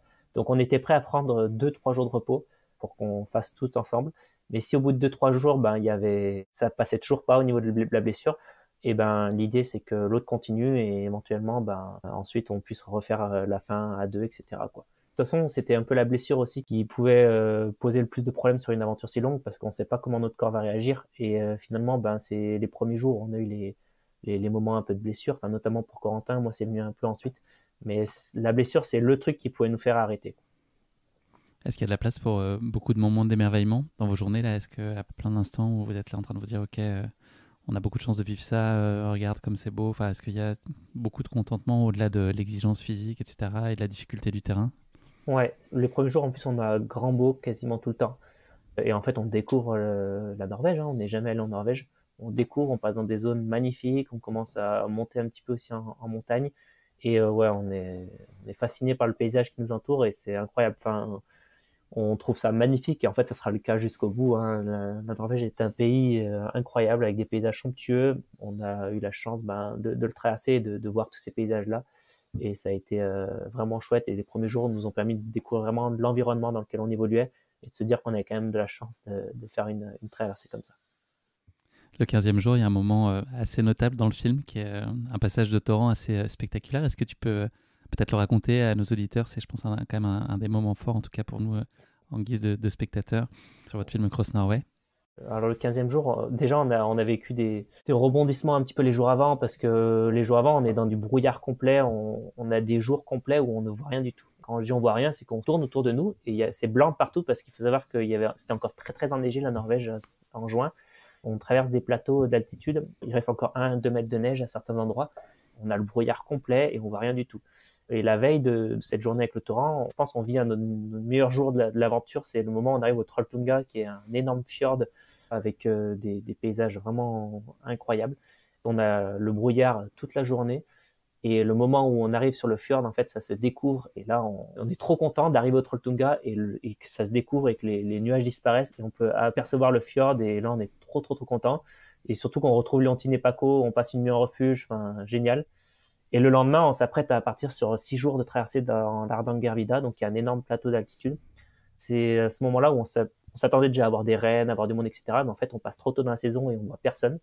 Et comme on passe trop tôt dans la saison, et en fait, les ponts n'ont pas été installés. C'est-à-dire qu'à un moment donné, on est censé traverser des torrents avec des ponts. mais on est mi-juin, donc on est le 15 juin, et il n'y a rien qui a été installé. Et le truc, c'est qu'il y a encore tellement de neige que les torrents des glaciers, la neige commence à fondre, et du coup, les torrents sont assez chargés. Et on se retrouve donc devant un torrent et on n'a pas trop de solutions pour arriver à traverser. Donc on essaye un petit peu de s'engager à pied, mais l'eau est vraiment L'eau était gelée. à 4-5 degrés, hein, c'est ça? Ouais, c'est ça. Autour de 4-5 degrés, c'est l'eau des glaciers qui fond. Donc Corentin commence à traverser. Alors lui, il aime bien tout ce qui est accrobranche et tout, escalade. Et du coup, il commence à s'engager. Alors il faut savoir que sur le pont, du coup, il y a un câble qui traverse le torrent. Et normalement, ils ajoutent les planches, etc. Mais là, du coup, il n'y a pas les planches. Donc il commence à s'engager Il se sur le chauffe pour un câble. cochon pendu. Voilà, en pont de singe, cochon pendu, et il arrive à traverser. Moi, ce que je sais pas, c'est qu'en fait, il a galéré durant toute la traversée et qu'il a les bras complètement tétanisés. Il doit mettre Et qu'il a largué 2-3 une paire de minutes. lunettes au passage aussi, qui est Voilà, tombée il fait dans le tomber sa torrent. paire de lunettes aussi dans l'eau qu'on n'arrive pas à retrouver. Bref, il arrive à traverser et vraiment, il a les bras tétanisés. Et il faut savoir qu'on avait les sacs de 15 kilos sur nous parce qu'on partait en début d'itinérance, donc on avait 15 kilos. Et moi, je me sens pas du tout, je trouve ça même dangereux que si on lâche en plein milieu du câble, on tombe dans le torrent sur des cailloux et ça peut être dangereux, quoi. Moi, je décide de faire l'option nage, ce qui s'avère être une option finalement pas très payante, puisque Périlleuse, ouais. j'essaie de trouver un endroit où j'ai l'impression qu'il n'y a pas trop de cailloux et que le courant est pas trop fort. Et en fait, je commence à m'engager et le courant est quand même très fort. Et en fait, je commence à me faire embarquer par le courant, mais je me fais chasser en fait au niveau des jambes. Du coup, j'ai les jambes qui tapent un peu les cailloux, etc. Et puis du coup, j'essaie de nager tant bien que mal pour rejoindre l'autre côté de la rive. Du coup, j'arrive de l'autre côté, j'ai passé 1 minute ou 1 minute 30 dans ce torrent à essayer de le traverser. Et j'ai froid, quoi. Je suis en hypothermie, toutes mes affaires sont totalement gelées. Et heureusement, on a un refuge qui est pas loin. On va dans le refuge et là, on peut faire sécher vraiment toutes les affaires et là faire un feu, se réchauffer et du coup, voilà, j'arrive à récupérer un petit peu de ce moment difficile. Mais ça a été un moment marquant parce que on s'est rendu compte que ouais, les torrents, déjà, c'est pas agréable parce que l'eau est gelée et qu'en plus de ça, il y a un risque quand même hein, de se faire un peu embarquer, de perdre des affaires, etc. Et on se retrouve sur 6 jours de traversée là où on voyait personne pendant 6 jours, au milieu de rien du tout. Ouais, il peut t'arriver un truc, une hypothermie, c'est compliqué de se réchauffer derrière, quoi. Donc heureusement qu'il y a eu ce petit refuge à proximité qui a pu nous aider de sortir de cette situation un peu délicate. Moi, j'ai bien mis 2-3 heures avant vraiment de réchauffer complètement, quoi. Les nuits, ça se passe comment? Là, il y a le cas refuge. Sinon, c'est du bivouac, c'est ça? Il y a Ouais. plus... les configurations possibles, c'est quoi? Sinon, c'est tente, hein. On a fait, je crois que sur les 83 jours, on a passé une trentaine de nuits quand même en refuge, en petite cabane. Des fois, on trouvait des cabanes de chasseurs, de pêcheurs. C'était assez sympa des fois de tomber sur des petites surprises comme ça. Mais sinon, c'est tout en tente. Ouais. Se réchauffer en tente, c'est compliqué.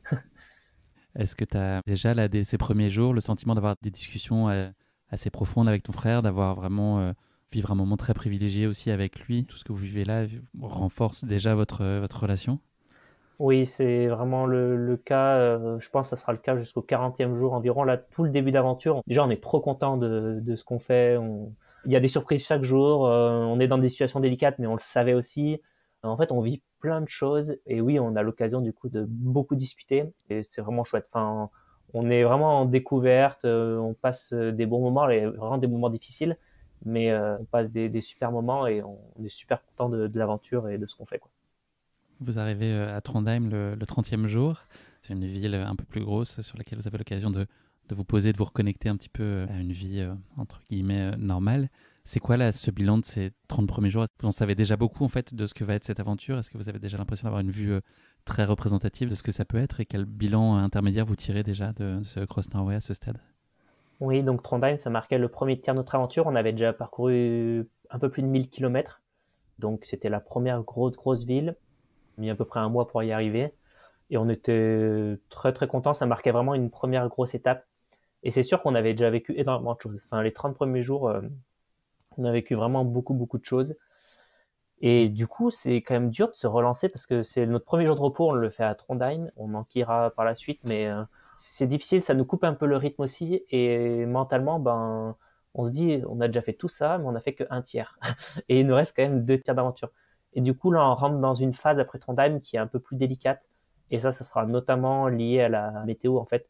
Parce que jusqu'à Trondheim, je pense qu'on avait eu beaucoup de jours de pluie. On avait eu même des jours bien délicats. On était en vigilance jaune et tout à certains endroits.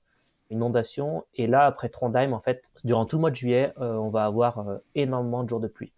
Je me souviens plus exactement combien, mais juillet, ça va être vraiment le mois où on prend vraiment beaucoup de flotte. Et là, ça devient compliqué, ouais. Et à contrario, dans les choses positives, est-ce qu'on peut dire qu'il y a aussi une adaptation physique de votre corps, là, passé ce 30e jour, où je ne dis pas que vous sentez invincible, mais en tout cas, il a pris pleinement conscience du rythme de votre corps, ce que vous lui demandez, et que là, ça déroule en tout cas sur cet aspect-là, même si les conditions extérieures sont plus compliquées à négocier et à vivre. Oui, alors physiquement, la bursite de mon frère, déjà, elle va mieux. Même au niveau du rythme, en fait, au bout de 10 jours, on a commencé à trouver notre rythme et à avancer vraiment bien. Après, on faisait facilement des étapes de 40 km sans plus se fatiguer que ça, si on mangeait bien. Et du coup, en fait, physiquement, on s'est vraiment bien adapté. On peut faire des bonnes journées de marche. On a trouvé notre rythme, donc on a vu que le corps s'était adapté et ça, c'est quand même vraiment chouette d'avoir vu ça. Alors après, à Trondheim, moi, je sais que j'ai vraiment encore l'inquiétude vis-à-vis de mon pied parce que depuis le 15e, Tu 20e soupçonnes une jour, fracture là, de fatigue, ouais. voilà, j'ai une énorme douleur sur la tête du 5e métatarse et je me pose la question si c'est une fracture de fatigue ou pas. Mais le truc, c'est qu'en fait, à chaque fois on avance, on est toujours dans des zones un peu reculées, etc. Et du coup, j'ai jamais l'occasion de voir ni des médecins, ni autres. Et à un moment donné, on trouve dans une petite ville, on essaie de voir quelqu'un, mais il fallait attendre 3 jours pour passer une radio. Du coup, on se dit, bah non, on trace, on n'a pas envie de perdre 3 jours juste pour passer une radio. Et du coup, en fait, cette douleur, moi, elle m'a accompagné quasiment jusqu'à la fin de l'aventure, mais c'était une douleur d'appui qui a finalement diminué au fur et à mesure de l'aventure. Mais au début, les premiers jours que la douleur est apparue, j'ai vraiment cru que j'avais une fracture de fatigue et que l'aventure allait devoir s'arrêter là. Et ça a été des moments vraiment difficiles à gérer. Et c'est ce qui a fait que ces 30 premiers jours, en fait, il s'est passé énormément de choses. C'est qu'il y a eu aussi la découverte de cette blessure, entre guillemets, qui a fait que j'ai cru que tout allait s'arrêter là, alors qu'en fait, c'était que le début et que moi, j'avais envie d'aller jusqu'au bout. Et c'était trop frustrant de devoir s'arrêter au bout de 20 jours à cause d'une blessure. Donc ça m'a fait vraiment peur à certains moments. Ça fait aussi peur à mon frère s'il doit continuer seul, c'est quand même pas la même. On a vu notre corps s'habituer, mais arrivé à Trondheim, finalement, moi, la douleur, j'arrivais à la gérer. Et en fait, il fallait juste apprendre à vivre avec la douleur. C'était la plus grosse difficulté de cette aventure, c'est apprendre à vivre avec la douleur, avec la fatigue. Et une fois que tu l'as accepté, et une fois que tu l'as fait plusieurs jours de suite, il n'y a pas de raison que tu le fasses pas jusqu'au 100e jour. Et pour le coup, là, c'était jusqu'au 83e jour. Donc, on a réussi à gérer chacun nos douleurs jusqu'au bout. Et ça, je pense que ça nous a aussi beaucoup appris sur nous, hein, de la gestion des douleurs, la gestion mentale liée à ça. À un moment donné, t'as mal, mais si ton objectif c'est le Cap Nord, et ben tu continues à avancer même avec la douleur et peu importe ce qu'il arrive, et ben tu marches. Et moi, j'étais tellement têtu que dans ma tête, c'était tant que je peux poser le pied, je le poserai et quitte à avoir vraiment très mal, quoi. Je fais un saut dans le temps au 69e jour de votre Mm. aventure. C'est la scène qui ouvre votre film, qui marque très ouvertement une rupture entre Corentin et toi. On voit que le courant passe plus et que voilà, vous êtes fâchés, vous avez besoin de chacun prendre l'air. Vous faites gagner par la lassitude et c'est la fatigue en fait qui a amplifié un peu ce ressentiment et puis cette météo interne qui n'était peut-être pas très positive à ce moment-là. T'imputes ça vraiment à cette distance et cette envie d'être plus solitaire, à cette fatigue? Ouais, en fait, depuis le 40e jour, les 40 premiers jours, on a réussi à très bien se gérer à deux. Et en fait, à partir de ce moment-là, on a commencé à avoir beaucoup trop de fatigue en nous, je pense, et à avoir deux motivations internes différentes. C'est-à-dire que mon frère, il avait vu ce qu'il était venu vivre en fait en Norvège. Je pense qu'il avait eu les réponses, on avait déjà énormément discuté. Je pense que voilà, il était peut-être pas dans le même état d'esprit que moi. J'étais plus en mode, je veux avancer vite, j'ai envie d'aller au bout et je commençais à me dire, allez, on peut peut-être finir en 90 jours, 85 jours, etc. Et je pense que je lui mettais un peu plus la pression vis-à-vis de ça. Forcément, à un moment donné, quand tu vis à deux tout le temps, quand tu dors à deux, tu manges à deux, il y a des moments de tension. On a réussi des fois à plutôt bien gérer et des moments, c'était compliqué, hein, où on se parlait pas pendant une journée parce que, voilà, on avait besoin de se retrouver seul, on avait besoin de vivre notre truc et juste de se sentir seul pour pouvoir penser à nous et pas penser aussi à la place de l'autre pour voir que tout va bien, etc. Donc, 69e jour, effectivement, je pense que ça a été un des moments les plus difficiles. Mais 69e jour, on a eu aussi la chance de retrouver ce jour-là Leontine et Paco, notre assistance, et en fait, on a pu en discuter. Et je pense qu'il a fait aussi notre force avec mon frère, c'est que même malgré tous les moments difficiles, on a été assez intelligent aussi pour toujours continuer à parler, toujours trouver des solutions. Et que même si à un moment donné, on en avait marre de ci ou de ça, de l'autre, et en fait, on est arrivé à trouver les bons compromis. Et c'est ce qui nous a permis de finir l'aventure à deux. Mais c'est sûr que moi, personnellement, sur le moment, c'est la chose qui m'a fait le plus mal, c'est de me dire, je pars 83 jours avec mon frère en Norvège et en fait, le truc le plus dur à gérer, c'est même pas le physique, c'est même pas le mental, c'est de se gérer nous à deux pour que ça se passe bien, quoi. Ça nous a fait mal tous les deux de voir qu'il y avait des moments de tension et qu'en fait on pouvait rien y faire et qu'il fallait juste les accepter. Et en fait, jusqu'à la fin d'aventure, je pense les 40 derniers jours, on a vécu des moments où c'était compliqué de se parler et d'autres moments où on passait des super bons moments, on continuait à rigoler, on a vraiment Vous eu avez des la up and visite de votre down. mère aussi, vous avez des copains qui sont venus, Voilà, vous c'est aviez aussi ça. un peu d'éléments qui venaient Ouais, bousculer votre quotidien, peut-être cette lassitude. c'est ça, ouais, exactement. On a réussi à casser un petit peu ça et puis après, ouais, on a réussi à beaucoup parler et trouver des éléments qui nous ont permis justement de sortir un petit peu de cette routine, un petit peu à deux et de finir l'aventure, ben voilà, comme on voulait qu'elle se finisse, quoi. Est-ce que finalement, là, cette fatigue, elle n'a pas amplifié dans les deux sens, à la fois les bons souvenirs et puis les moments plus difficiles? Est-ce que ça a été aussi Oui. un amplificateur dans les deux sens, dans le bien aussi, puisque tu dis qu'il y a eu aussi, vous avez retrouvé de l'allant ensemble et que finalement votre communication a sauvé la fin de Ouais, votre projet? je pense que c'est ça. De toute façon, plus la fatigue arrivait, plus on le sentait venir, hein, ces moments de tension, mais plus aussi, ben, les moments de joie aussi sont assez forts. Et du coup, ben, c'est sûr que nous, ce qui nous marque le plus, ça reste toujours les moments difficiles parce qu'ils sont difficiles à accepter et ils sont difficiles à dégager, quoi. À un moment donné, tu as beau parler aussi, ben, tu parles toujours à la même personne. Donc, c'est pour ça aussi qu'on avait un carnet de bord et qu'on notait aussi un petit peu, nous, ben, chacun nos ressentis, notamment pour le film, en fait. On voulait aussi, ben, garder une trace écrite un petit peu de tout ce qu'on avait vécu et de montrer bah, qu'il n'y a pas que des moments tout roses et que forcément, ben, une aventure à deux entre frères, et ben, à un moment donné, il peut y avoir des tensions. Mais tu vois, avec le recul, on est super content de la manière dont c'est passé. L'idée de base, c'était de faire cette aventure à deux, et en fait, on a vraiment vécu une aventure à deux, quoi. Avec tous les lots que comporte une aventure à deux, c'est ben, les tensions, les beaux moments, les mauvais moments, etc. Et ça, on est vraiment content d'être allé au bout comme ça, quoi. À quel moment est-ce que tu as basculé dans ton état d'esprit en disant que la fin allait être proche? À quel horizon tu commences à dire, OK, là maintenant, on touche au but. Alors c'est peut-être demain, c'est peut-être dans 10 jours, dans 15 jours, mais on va y arriver, ça va bien se passer. Toi, ton attente et ton exigence de performance et puis de te donner quand même va être pleinement réalisée. À quel moment cette bascule s'opère et là peut-être tu rentres dans une logique plus de profiter en fait, de déjà te dire que c'est la fin et qu'il faut prendre chaque moment qui passe vraiment pleinement. Ben, à partir du 50e jour, je pense qu'on commençait déjà à planifier quand c'est qu'on va arriver exactement. Et puis après, l'idée, on était tellement fatigués, en fait, que l'idée, c'était surtout ben, de diminuer ces jours de fatigue, parce que plus on arrivait tôt, moins on allait être fatigué longtemps, finalement. Et en fait, après, on était tous les deux en phase avec ça, de se dire, ben, en fait, si on fait durer le truc, on avait tellement une fatigue profonde en nous, plus on arrive tôt, mieux c'est. Et après, ben, je pense que c'est le retour un petit peu aussi d'une météo correcte. C'est qu'en fait, entre le 30e et 60e jour, on a vraiment eu une météo exécrable, avec quasiment que 10 jours de pluie, hein.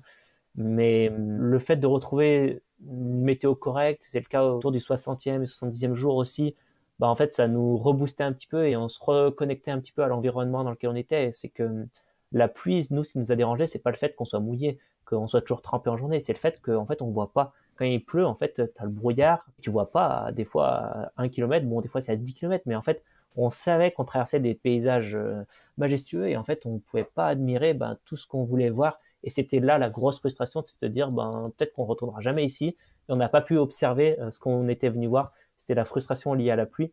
Puis le fait, à la fin, justement, de retrouver une météo un petit peu meilleure, ça nous a permis ben, de se reconnecter à ça et de se reconnecter à l'objectif final, c'est le Cap Nord. On a juste envie d'arriver et de se reposer, quoi. Après donc 83 jours, le 22 août 2022, vous arrivez au bout de votre aventure au Cap Nord. C'est quoi le sentiment qui prédomine à ce moment-là? Il y a beaucoup de joie en tout cas dans le film, c'est ce qu'on voit. Ma question connexe à ça, c'est est-ce qu'il y a déjà de la place pour de la nostalgie? Se dire finalement, bah, c'est déjà fini? Non, on se dit pas c'est déjà fini parce qu'on avait envie d'arriver. C'est marrant parce qu'il y a deux sentiments en fait. Il y a le sentiment, déjà on est vraiment heureux les jours avant en fait, on est trop content de se dire qu'on va aller au bout et que on a réussi et on passe vraiment des bons moments, c'est vraiment chouette. Mais après il y a une telle fatigue en nous que on a envie d'arriver et qu'on a juste envie que ça se termine et de se reposer quoi, vraiment de ne rien faire. Et l'arrivée elle est particulière dans le sens où on décide d'aller aux deux pointes parce qu'en fait il y a le vrai Cap Nord avec un point géographique qui est vraiment le plus au nord que le Cap Nord touristique. Du coup, on va quand même faire les deux points pour se dire, OK, on va vraiment aller toucher l'eau. On avait On va touché pas l'eau au craquer point le plus maintenant. au sud, et là, on va aller toucher l'eau au point le plus au nord, et ensuite, on va au Cap Nord un petit peu plus touristique avec la grosse boule, etc. C'est des images peut-être que certains ont déjà vues parce qu'il y a eu plein de projets qui se sont finis aussi là au Cap Nord. Et voilà, ben c'est beaucoup de satisfaction et du soulagement d'arriver et de se reposer. Et on n'a pas tout de suite de la nostalgie parce que on est juste content finalement que ça s'arrête Et après, c'est pas une fin comme des fois on peut le vivre sur des courses intenses ou des ultras où quand tu finis, tu t'écroules parce que tu es vraiment fatigué, tu es épuisé. Nous, en fait, on s'y était préparé, on savait qu'on allait arriver au bout. Et surtout, en fait, s'il avait fallu tenir 10, 15, 20 jours, on en était capable dans le sens où c'est la fatigue générale qui s'accumulait. Mais par contre, on se faisait encore des étapes de 40 km par jour et des fois plus, quoi. Disons qu'on était capable, tant qu'on mangeait, on était capable de marcher, on avait pris un tel rythme, une telle routine que vraiment physiquement, on était capable de faire des très très longues distances hors sentier et d'avancer vite. Et en fait, le Cap Nord, c'est venu marquer une fin, mais en soi, il aurait pu y avoir 100 jours, ça aurait été la même chose. C'est juste qu'on aurait dû vivre 17 jours de plus avec la fatigue. Cette aventure, elle t'a appris quoi sur toi? Tu as expliqué que tu avais trouvé ce que tu venais y chercher. Voilà. Oui, déjà, c'est toutes les expériences vécues durant les 83 jours. On apprend forcément sur soi. Moi, j'ai beaucoup appris déjà sur ma résilience un petit peu mentale liée justement à la blessure, hein. Typiquement, quand tu as de la douleur et que tu dois gérer la douleur, j'ai vraiment adoré voir mon corps se transformer aussi physiquement dans le sens où on a pu profiter à fond de nos journées et au début on était fatigué. En fait, on a vu notre corps évoluer aussi et de s'adapter au rythme et de se dire qu'en fait après 30 jours t'es mieux qu'au deuxième ou troisième jour, quoi. Alors que t'as quand même plus de fatigue en toi mais que ton corps il s'est vraiment adapté. Ça, c'était très agréable. Ça donne quand même énormément de confiance parce que quand tu te dis que tu as été capable de traverser un pays avec des cartes, donc tu t'es débrouillé par toi-même, quoi. Je veux dire, c'est toi qui as pris toujours les décisions pour arriver là-haut, c'est toi qui as tracé finalement ton propre itinéraire, hein. T'as pas suivi un chemin, tu as tracé ta propre ligne qui t'emmène au Cap Nord. Ça, c'est quand même chouette et ça donne beaucoup de confiance aussi sur d'autres projets. L'inquiétude, nous, c'était de dire est-ce qu'on est capable d'arriver là-haut. Donc oui, on en a été capable et on a vu que en fait tout le monde en est capable en fait sur des projets comme ça. Je pense que la majorité des gens ont un petit peu peur. On se dise je suis pas capable de le faire ou je vais pas y arriver. Et nous, ça nous a débloqué, je pense, ce côté-là, de se dire, en fait, on est capable de faire quand même beaucoup de choses, que le corps humain est quand même incroyable, il peut s'adapter. Après, à nous de trouver les défis qui nous permettent justement de débloquer ces choses-là et de nous épanouir un peu dans des projets comme ça, quoi. Un bilan très positif. Donc là, tu étais à 10 sur 10. Ouais, c'est ça.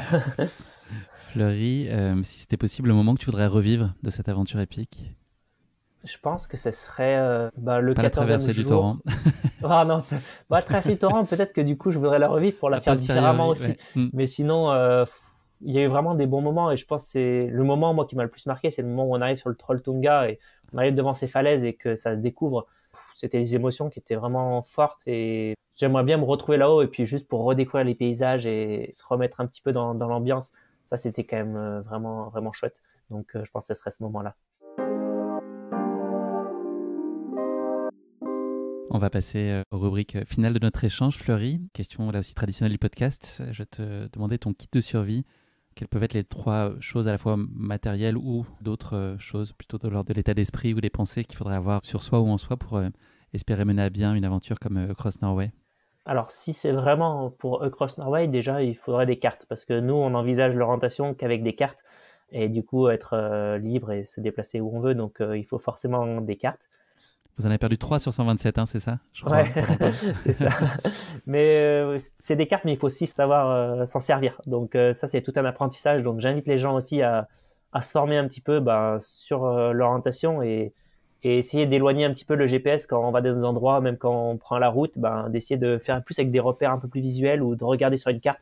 Je pense que dans notre société qui devient très technologique, ça peut être intéressant aussi de continuer à apprendre à se débrouiller et à être autonome dans un milieu naturel avec les cartes. Ça, je pense que c'est vraiment important. Donc, je dirais les cartes. Après, il faut forcément de la volonté. À un moment donné, pour faire un projet long comme ça, si t'as pas la volonté, si t'as pas la motivation d'aller au bout, tu peux t'arrêter assez vite. Et ensuite, je dirais un peu de folie quand même, dans le sens où, à un moment donné, il faut se lancer dans des projets. Si t'as pas la petite folie pour le faire, si t'as trop peur, si t'attends un petit peu, si tu hésites, tu te lanceras pas et tu vivras pas ces choses que tu peux vivre dans la réalité. Et ça, je pense que pour un projet comme ça, il en faut un peu. Merci beaucoup Fleury. On va, avant de se quitter, parler un tout petit peu d'avenir. Tu l'as évoqué en pointillé tout à l'heure. L'avenir, il va se construire en tout cas dans ton gros projet d'envergure autour de la Great Himal Race, une traversée de l'Himalaya népalais. Est-ce que tu peux nous en dire plus? Rendez-vous début avril pour le début de cette aventure. Voilà, qu'est-ce qui t'a fait envie? Puis nous en donner en quelques phrases peut-être le principe. Du 2 avril au 8 juin, je pars au Népal, bon, pour traverser le Népal à pied. Je pars donc avec d'autres gens, on sera une petite trentaine au départ. La Great Himal Race, c'est une course qui est organisée par une association qui s'appelle les Chevaliers du Vent et Bruno Poirier, qui a déjà traversé, lui, le Népal dans les années 90, il me semble. Il organise des petites courses là-bas depuis assez longtemps. Et là, cette année, il organise la Great Himal Race. Une petite course de 8000 km. Voilà. 1800 km. Non, 1800, ouais. 1800, donc, ouais. il y a 1800 km, 90 000 mètres de dénivelé. Je crois qu'il y a 10 cols à plus de 5000 mètres d'altitude. Et donc, je voulais absolument pas louper ça. Et même si le projet Cross Norway, c'était il y a 2 ans, j'ai senti que j'avais retrouvé de la motivation et de la niaque pour repartir sur un projet long comme ça. Je pars sur ce projet. Donc, c'est une traversée du Népal en semi-autonomie. Hein. On peut apporter toutes nos affaires. Il n'y a pas de balisage, il n'y a rien du tout. On se débrouille. Et l'idée, c'est de vivre un petit peu une aventure, découvrir le Népal. Et en soi, c'est une course, mais je pense que personne n'y va en mode course. Et voilà, on n'est pas là pour se tirer la bourre. On est là tout simplement pour profiter du Népal et essayer d'aller au bout, quoi.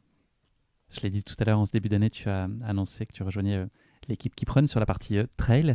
C'est quoi là tes envies plus spécifiquement? Là, on a parlé de ce gros projet, le Great Himal Race. Dans tes objectifs sur la partie trail, les courses sur lesquelles tu as envie de te positionner cette année, est-ce que tu as déjà l'agenda précisément en tête? Alors, je pense que mon année trail, elle va être compliquée cette année parce que les projets longs comme ça laisse énormément de fatigue.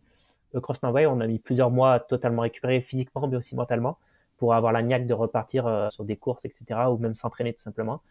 Donc, quand tu dis longtemps, tu parles de combien de temps? Je pense que j'ai retrouvé des sensations correctes, à la fois physiques et mentales, au bout de 5-6 mois après le retour. C'est très long et au début, c'était très compliqué. Il pleut dehors et rien que le fait de la pluie, ça te fait repenser aux journées difficiles en Norvège.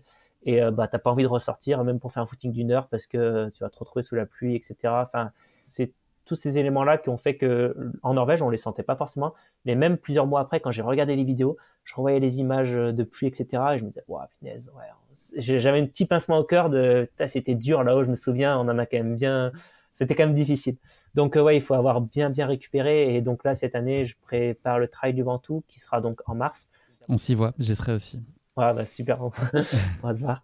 Ça me permettra de faire une première course de niveau national sur une course un peu mythique avec une belle densité d'athlètes. Ouais. Voilà, il y aura toujours une belle densité d'athlètes, c'est sympa. Le parcours est aussi chouette.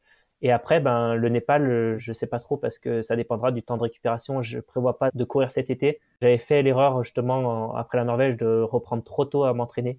Donc là, je souhaite vraiment couper sérieusement, en tout cas d'un point de vue compétition, et peut-être revenir fin août sur l'UTMB. Alors si je continue à filmer les courses, peut-être sur la MCC.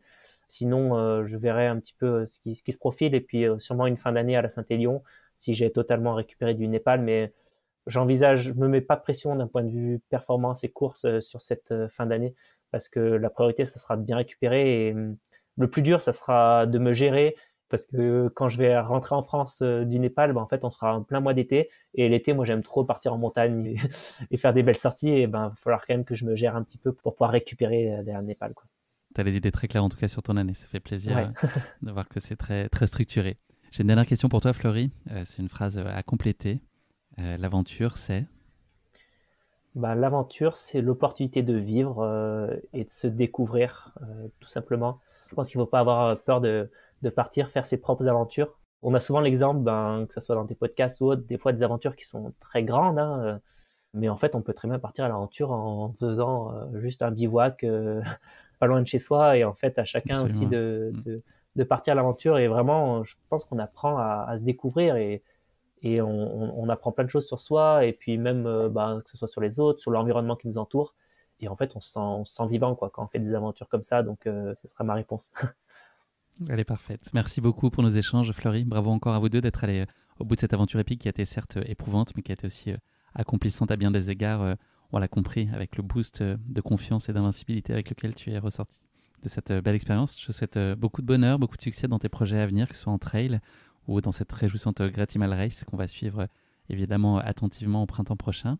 Pour les auditeurs qui voudraient découvrir le film Across Norway, qui a été réalisé par Kenta Ozaki, on ne l'a pas cité, des projections sont organisées dans les prochaines semaines et puis je pense que l'agenda va s'étoffer au fil du temps. Donc, quel que soit le moment auquel vous écouterez cet épisode, allez sur le site across-norway.fr.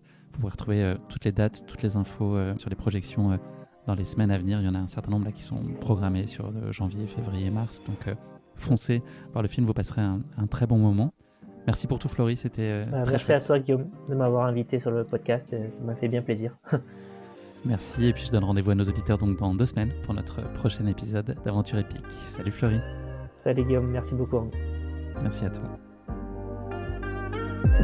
Merci d'avoir écouté cet épisode. Si vous l'avez écouté jusqu'ici, c'est qu'il vous a probablement plu. Alors n'hésitez pas à noter le podcast et rédiger un avis sur votre plateforme d'écoute favorite. C'est essentiel pour soutenir ce travail indépendant. Et pour être sûr de ne manquer aucune aventure épique à venir, n'oubliez pas de vous abonner sur votre plateforme d'écoute habituelle. Cela ne vous prendra que quelques secondes et ça change beaucoup de choses pour le podcast. Merci pour votre soutien et pour votre fidélité. Et rendez-vous dans 2 semaines pour vivre ensemble une nouvelle aventure épique, évidemment. Et si vous voulez vibrer d'ici là avec des histoires de course à pied hors du commun, courez écouter mon autre podcast, Course épique.